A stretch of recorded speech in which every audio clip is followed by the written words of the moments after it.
Hamzaning 4-dostoni Sabbai Sayyor dostonida Zayd haqidagi hikoya keltiriladi. Zaydga podshoh taxt yasashni buyuradi. Podshoh taxtning birinchi zinasiga oyoq qo'ysa, zinaning o'zi uni taxtga olib chiqib qo'yadi. Poyalar maqtamida bo'lg'ay past, aylagay bir-biri yuziga nishast. Chun 8 poya qad bo'ldi tamom, aylagach shoh o'z yerida maqom. Yana ul poyalar baland o'lg'ay, taxtidan shoh bahramand o'lg'ay.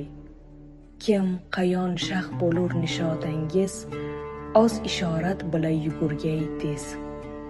Ma'nosi shunday: shoh bu taxtga chiqadigan bo'lsa, pillapoyalar uning qadam qo'yishi uchun pasayib, bir-birining ustiga yotadi.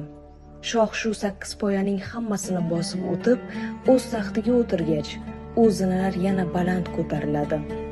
Shoh qay tarafga qarab o'tirishni xohlasa, ozgina ishorat kifoya. Taxt o'sha tarafga qarab aylanadi.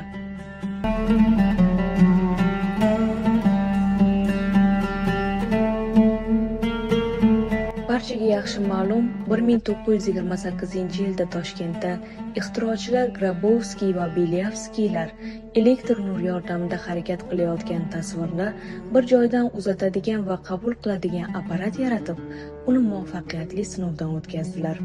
Yurtimiz poytaxti televideniya vatani sifatida tan olindi. Ammo Navoiy ulardan ham ancha yillar oldin buni ko'ra olgandi. So'zimiz isboti uchun Farhod va Shirin dostonidan olingan quyidagi misralarni keltirish kifoya. G'aroyib ko'p huvaydo bo'lg'usidir, bas anda shakil paydo bo'lg'usidir. Ko'rinib har zamoni ko'zga bir shakil, ko'z olg'och bo'lg'usidir, o'zga bir shakil. Ma'lumki, ekranda kadrlar bir sekundda 24 marotaba almashadi va jonli tasvir ko'rinadi. Shakl bu kadrlar desak, ularning almashinuvidan turli-tuman g'aroyibotlar, jonli suratlar, rangin qiyofalar silsilasi namoyon bo'ladi.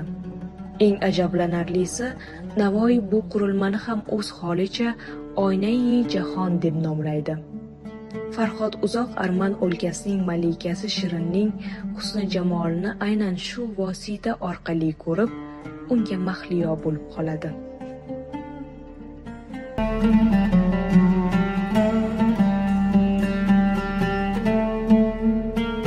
Farhod va Shirin dostonini mutolaa qilishda davom etsak, bugun tilimiz ancha kelishib qolgan 20-asr yaratiqlaridan biri robotlar haqidagi satrlarga ham ko'zimiz tushadi.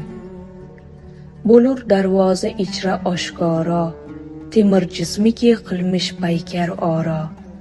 Erur odamga monandu mushobih, ilgida temurdan yoy qilib six.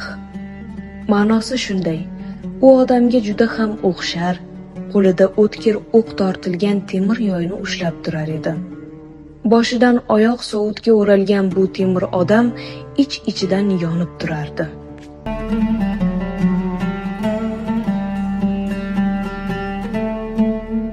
Keyingi sahifalarda bugun uylarimizga ham issiqlik, ham muzdek harorat baxsh etib turuvchi konditsioner haqida gap ketadi.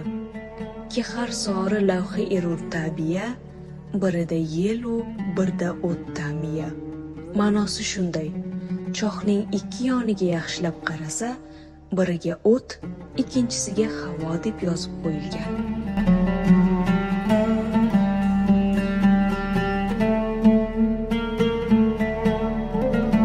Hamzaning 5-dostoni bo'lmish Saddi Iskandariy ham bunday timsol va majozlar bilan to'la.